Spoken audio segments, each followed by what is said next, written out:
एक बार महाराज कृष्णदेव राय तेनालीराम से इतने नाराज हो गए कि उन्होंने उसे अपनी शकल न दिखाने का आदेश दिया और कहा, अगर उसने उनके हुक्म की अवहेलना की तो उसे कोड़े लगाए जाएंगे। महाराज उस समय बहुत क्रोधित थे, इसलिए तेनालीराम ने वहां से जाना ही उचित समझा।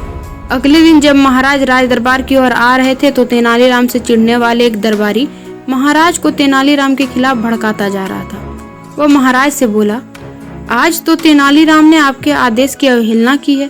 आपके मना करने के बावजूद भी वह दरबार में आया है और वहाँ उल जुलूल हरकतें करके सबको हंसा रहा है। दरबारी की बात सुनकर महाराज के कदम तेजी से राज दरबार की ओर बढ़ने लगे।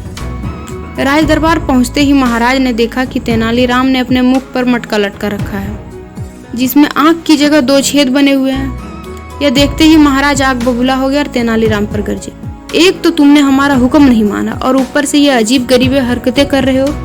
अब तो तुम कोड़े खाने के लिए तैयार हो जाओ। जैसे ही महाराज ने ये कहा, तेनालीराम के विरोधी बहुत खुश हुए। लेकिन तभी तेनालीराम बोला, महाराज, मैंने तो आपकी किसी आज्ञा का उल्लंघन नहीं किया है। आपका आदेश था कि मैं आपको अपना चेहरा ना दिखाऊं। क्या आपको कहीं से मेरा चेहरा दिख रहा है? यदि ऐसा है तो जरूर उस कुम्हार ने मुझे फूटा हुआ मटका दे दिया है। तेनालीराम की बात सुनते ही महाराज का गुस्सा छूमंतर हो गया और उसकी हंसी छूट पड़ी।